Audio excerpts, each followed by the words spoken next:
Welcome to Brick by Brick. Join me, Lauren Winnett, as I share my personal journey of building a thriving real estate and hard money lending business from the ground up. Along the way, we'll explore the strategies, challenges, and breakthroughs that come with growing wealth. Whether you're a seasoned investor or aspiring entrepreneur, or simply curious about the world of private lending and real estate, this podcast is packed with actionable insights, real-world stories, and mindset tips to help you build your own path to success brick by brick. What up, guys? Welcome to another episode of Brick by Brick. I'm your host, Lauren Winnett, and today we've got a great episode where I'm going to be talking to you about something that I deal with on a daily basis as a real estate lender, and this is the 4 C's of lending. So if you are in real estate and you are looking for money, you're going to want to know what these things are because it's going to help you get a loan. If you are a lender yourself or want to be a lender, you're going to need to understand these things through and through so that you make good loans and lower your risk of losing. And if you're just here for business, it's always good to understand what a lender looks at because there'll become a time in almost every person's business where they need some level of credit from either private money or from a bank. And just understanding these concepts is pretty important to managing your finances as you scale and grow your business. So let's get into it. So in no particular order, there are 4 C's that each lender and each borrower should be aware of when they are going to do a loan or make a loan.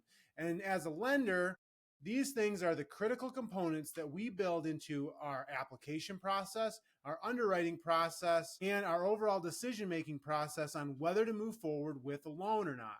So the first and most important, in my opinion, of these 4 is collateral. Now, collateral is what the money you are loaning to the person is going to be leaned against, or what that person is using to validate that they will pay you back the loan they're borrowing. Now, there are loans out there called unsecured loans where basically you are writing up a promissory note, you are sending money to someone, but there is nothing other than a promise that that person will pay you back. A lot of lenders will not do unsecured loans. I am one of them. The reason that we don't do unsecured loans is if you as a borrower decide that, hey, you're not going to pay us back or you can't pay us back, there is no recourse. There is no way for us to go after you other than a civil lawsuit in order to recover our cost. And so we always look for the collateral that you as a borrower are going to bring to the table to promise that you are going to pay that back. Now, for real estate, it's very clear. You are looking for property, real hard assets that have value left in them to lean against. Now, if you're a fix and flip lender, you're looking for a first position deed of trust or first position mortgage, which means that if that property goes up for sale or is sold or is refinanced, you are the very first person that's going to get paid off before the borrower gets a penny, right? And so these liens, which are recorded by the county, record in first position, and then second, and then third, and down the line. And those are paid off in order in which they are. So if you are the, let's say, third position, a third position loan, which does happen sometimes, you have to wait for the first position lender to get paid off, then the second position lender to get paid off, then the third position lender to get paid off. You might have heard the term over leveraged. Now, essentially what this means is I, as a borrower, have a certain amount of value in any one property that I'm using as collateral. Most banks will lend at somewhere around 70% of the value of that property. This allows a 30% margin in case anything happens, the value decreases, it doesn't sell for as much. If they have to foreclose on it, usually you're not going to get the value. They're not going to get the value at a sheriff sale that they would if they sold it on the MLS to a home buyer. And so they only lend 70% of what the value of the property is pertained by an appraiser. If, let's say, you have a first position in place and then you go out and find someone that's willing to lend on that other 30%, there's a good chance that you might even get up to 100% leverage on that piece of property. Now, what that does is to you as a borrower is it, A, takes all your profit away when you go to sell it. B, it doesn't give you any flexibility if the value of the property changes or if you need to get out from under it. And C, if you are selling the property, you have to sell it for, say, less than what you're currently leveraged at. You now, as the seller of the property, have to come out of pocket in order to sell a property. So I am selling my property and I have to pay to sell my property. This is not a good situation to be in for the lender, because lenders want their borrowers to be successful. A successful borrower is a repeat borrower, and a repeat borrower is one less customer they have to go out and source. Additionally, they don't want to have to go through the foreclosure process. I have yet to meet a lender that is just thrilled about taking over control of property. We as lenders, we want to send money out. We want to get money back. We do not want to deal with the hassles of dealing with a flip or taking over a rental or going through a foreclosure process. We hate that. And so we look for any way we possibly can to make sure that this borrower is going to pay back their loan, because we don't want the property. We just want our profits and our money back so we can make another loan. So how we evaluate collateral, I've talked about this in other episodes. I've talked about this on my blog. I've talked about this ad nauseum. But essentially, we're looking at multiple different places. We're trying to evaluate what the actual value of the property is, and then we're going to loan some value against that, making sure that we're very protected for our sake and for our borrower's sake. So collateral is the first C, and it is the most important of the 4 C's in my opinion. Second to collateral is going to be character. So character refers to what the person, the borrower that is in charge of the entity, what they are like. Do they have a history of paying back their creditors? Do they have a history of having late payments? If you look at their credit report, do they have any former foreclosures on their record? Do they have a lot of extra debt? If you call some of their other borrowers or lenders, do they say, yes, they always pay on time, I've never had a problem? Or do they say, they pay, but they always are late, I have to chase them constantly for the money? They're just a little bit of a hassle, but they always pay. You can't always get the full story on a borrower from a credit report, but who a person is doesn't change that much over time. The saying goes, how you do anything is how you do everything. So if I am to call up an existing lender for one of my potential borrowers, and they say they have been great, I've been working with them for 4 or 5 years, never missed a payment, always been very honest, straightforward, and truthful, great. That's what we want to see, right? Now, if I call that same person and say, oh, they're always late, they sometimes miss, we almost put into foreclosure, and they caught themselves back up, you can expect more of the same when you lend them money. So don't be surprised if that happens to you. Additionally, there's a investor, a lender in South Carolina that said, if I have to chase you to give you money, I'm definitely gonna have to chase you to get money out of you. And what that means is, during the application process, there are certain documents and certain things that the borrower needs to do in a timely manner. And if they are not communicating with you as a lender rapidly, succinctly, and truthfully, then what gives you the thought that when they have your money, that when you want them to pay you back, that they are going to communicate effectively with you? It's never going to happen. They're going to be the most communicative with you and the most willing to work with you when they are trying to get money out of you. So always keep that in mind. If someone is just not communicating with me effectively during the loan application process, I just won't do the loan, because I don't want the headache of having to service that loan and chase them. That is part of their overall character. Additionally, if I ask them, hey, is there anything that's going on with your business that I should know about, anything at all? And they say, nope, everything's good. And then I pull a soft credit pull and I see that 2 years ago they had a foreclosure on there that they never told me about. Big red flag. Like, why aren't they being truthful with me? I would much rather know that, hey, a few years ago I had a foreclosure. This is what happened. It's going to show up in my credit report. Great. We can probably work with that person. They're being honest and forthcoming. If they're trying to hide stuff, it's another huge red flag and somebody that I want to stay away from. The third C is capacity. Now, capacity revolves around this borrower reliably pay the monthly payments on the loan, if there are monthly payments, and do they have the business wherewithal to pay back the loan in full? Now, there's a couple ways that we can determine if a borrower has capacity. One of the things that we always do with every borrower is we get what's called an REO schedule. REO schedule shows every property that borrower owns, how much they owe on it, what they think the property is worth, what their monthly payment is, taxes, insurance, all that. And then we're able to basically walk into what their essential net operating income is on a monthly, quarterly, annual basis. And we can see, okay, they're actually cash flowing really well. They're going to have plenty of capital in their business to pay us our monthly payment. So that's a huge plus. Or we'll say, well, they're just kind of barely getting by. They have about $10,000 a month worth of expenses, and they're bringing about $11,000 a month worth of invoices in.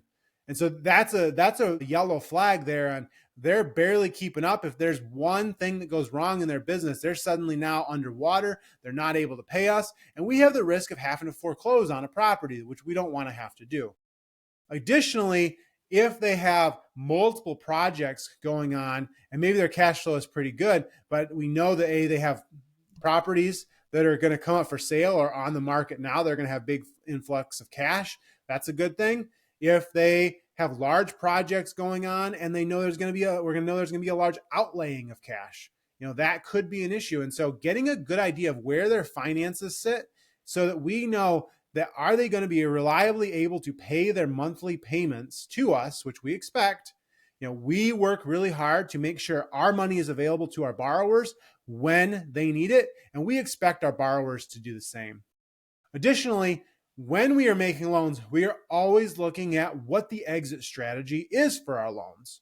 Meaning, if I give someone $100,000, how are they going to pay that back? Now, on a fix and flip loan, it's very clear. You're putting a first position on a piece of property that they are fixing up and they are going to sell, right? And so you have to determine if they do the work that they say they're going to do to this house and they put it on the market, do you see that the value that they say they can get is realistic? And does that give them enough profit after commissions from realtors, holding costs, everything else to pay back the loan? No fix and flip lender wants to get to closing and have to have their borrower tell them, well, I will be able to pay all but $10,000 back because I can't pay that. The lender's never going to let that close because they're not going to remove their lien for the new buyer until their loan is paid off. And so then you have to scramble for something. So we want to make sure that never happens. For loans that we do as second position lenders, we are looking for a couple things. We're looking at what property are you working on that you are going to sell or you're going to refinance to pay us back? Or is there some other exit strategy that you currently have that's going to cause you to have a large influx of cash to allow us to see very clearly that we're going to get paid back? So a lot of times what we do is, let's say a borrower comes to us, they have a first position on a property, but they need $80,000 to finish the renovations and sell the property. We're going to look at that just like a fix and flip lender, and can they sell that property and get enough money to pay back their first position lender and their second position lender, us, as well as pay all the closing costs and realtor fees and everything and still make a little bit of money or at least break even. Now, we're not using that property that they're working on as the collateral. We're going to ask for them to give us some assets that they own, rental properties, raw land, have a good amount of equity, and use that as collateral. And the way we do that is we'll cross-collateralize those properties that are performing. And let's say we put $40,000 on one, $40,000 on another. And then on that property that they're fixing up, while we're not accounting or attributing any collateral, protective equity to that property, we will still put a lien in place on that property as a trigger. Because what we don't want is that borrower to sell that property and then choose not to pay us back. And so we will put a lien on that property for the full amount of our loan, and then that borrower will have to get a payoff statement from us and pay us back at that time. We want to know when that's selling. We want to see a big influx of cash. We want to make sure that we have those checks in place. So making sure a borrower has the capacity to make your payments and pay your loan back is critical to feeling comfortable and being able to sleep at night while you make these loans. The fourth and last of the 4 C's is capital. Real estate projects are expensive. That is why real estate lenders exist. It takes a lot of capital to move projects forward. It takes a lot of capital even to move small projects forward. If I was to buy a 2-1 or 2-bedroom, 1-bath house in rural North Carolina, I might spend $30,000 on that property and then $40,000 on renovations or more. it takes a lot of cash. And there are things that happen. When I was flipping, a year or two ago, it seemed like every time that we would open up a wall or do something, we would find something else that we weren't expecting that wasn't part of the initial budget, that we would then have to do a change order with our contractors to cover to make the house complete, to get it ready for sale so that we could then sell it and make money. In a lot of these cases, because we had a loan, a fix and flip loan from a lender for, let's say, $60,000 for renovations, our renovations might have cost $80,000. So where's that extra $20,000 coming from? Well, that's coming from our bank account. You need to have extra capital in your account to cover those things, because if you don't, when you come up to those change orders, which will happen, even the pyramids have hieroglyphs on the side of them that show that the pharaohs were upset that the pyramid construction was over budget and over time. It is projects going over budget and over time has been around since humans were building things. But you need to make sure you've got the capital to cover that, because let's say I've got a $60,000 budget and I get $20,000 with a change request. Now I use up all the $60,000 of my renovation budget. Now I've got a project that's $20,000 away from being complete that I need to find the cash to finish. Otherwise, I can't finish it, which means I can't sell it, which means I can't pay off my lender, which means I can't pay my contractors. And now you're stuck in a really bad situation where you're still going to have money to sell this thing, because you're not going to sell it for what you want, but you still have to pay all your lenders off. So it is critical that you have capital, that your borrowers have capital in order to keep this project going.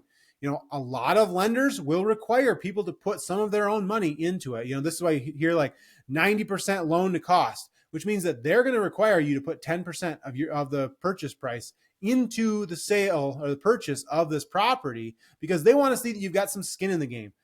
Very few lenders are going to give you 100%, especially if you're new, because A, you're not tested. B, they want to see some skin in the game, and C, if anything happens, then you need to be able to find the money to finish the project, because at the end of the day, they don't really care if the project is done or not, as long as they get their money back. But they want the project to get done so they get their money back, because they want you to be successful so that you can do another project with them. So we, as lenders, ask for bank statements. Now, we ask for bank statements for two reasons. One, we want to see that our borrowers have enough cash in their account to make the monthly payments. I prefer to see 2 to 4 months worth of monthly payments in their account. And I also want to see 3 to 6 months worth of bank statements, A, to show that they have a history of having a bank statement, and B, to show how that bank statement value goes up or down, right? Let's say I get one bank statement, it shows $30,000 in it, right? But then I look at the previous 3-4 months, and 1 month had $2, 1 month it had $100,000, next month it had $40. Like, why is there such a huge fluctuation in capital in their account, and what's going on? And that requires me then to dig a little deeper and find out, because I don't want them to have a huge month and then not be able to pay me the next month, and then have a huge month and then not be able to pay me. Those are red flags that I'm going to be looking at when I'm looking at bank statements from borrowers, to get an idea of if this is going to be a good risk of putting my money into. So keep in mind that you're going to have capital. And as a lender, you should want your borrowers to have capital. Honestly, the best borrowers are the borrowers that don't need capital. Now, you may even ask, like, well, if someone's got a whole bunch of cash, why do they want to borrow money? Well, there's opportunity costs of having your own cash and putting it all out. If I put all my cash into one deal, then if something pops up, I have no cash to do another deal. Additionally, let's say I have multiple projects going on, I might have a good chunk of cash, but I can use leverage or get a loan to start a new project, and then keep that cash I've got to keep the projects moving forward. Additionally, I just might need the cash in my account, or they need the cash in their account to make sure the business runs. So there's lots of different reasons why someone might have a large amount of cash and not want to spend it all. Maybe they want to get leverage. Leverage is one of the key pieces that help a business grow and scale.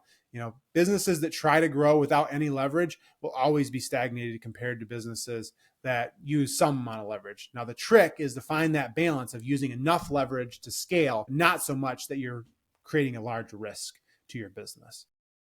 My personal opinion is somewhere in the 40 to 55% range is probably about where you want to be, depending on the asset, depending on your risk tolerance, depending on longevity of how long you're taking that leverage for. Going up higher on some projects makes sense. Keeping things much lower in other projects or none at all makes sense. It's a case-by-case situation. So as a recap, 4 C's of lending are collateral. Talked about that, making sure you've got something to secure that loan. Character, making sure the borrower is going to pay their loans back. They've shown a history of paying their loans back. How someone does anything is how they do everything. Their capacity, so does their business have the capability to pay you on a monthly basis, to pay off the loan? Do they have a clear exit strategy in place? And then capital. Do they have enough capital to finish the project if something goes south? Do they have enough capital to keep their business running? Are they going to come to you and ask for more capital 6 weeks after you gave them the loan because they burnt through that already and they've got none of their own? Those are the 4 things to look at as a borrower. Those are the 4 things to look at if you're a lender. They are critical to understand. If you've got any questions, reach out. That is the episode for this week. As always, if you got some value out of this, if you're a new lender, if you're a borrower, if you're an investor looking to place money someplace, reach out to me. You can hit me up on Instagram. It's invest on Instagram. As always, like, subscribe to this podcast, and put a comment. Tell me what you do and don't like. Have a great week. Thanks for tuning in to Brick by Brick Wealth Building Conversations. If you enjoyed today's episode, don't forget to subscribe and leave a review. It helps more people find the show. For more tips, resources, and updates on my journey, follow me on Invest with Lauren. Let's keep building wealth, one brick at a time. See you next week.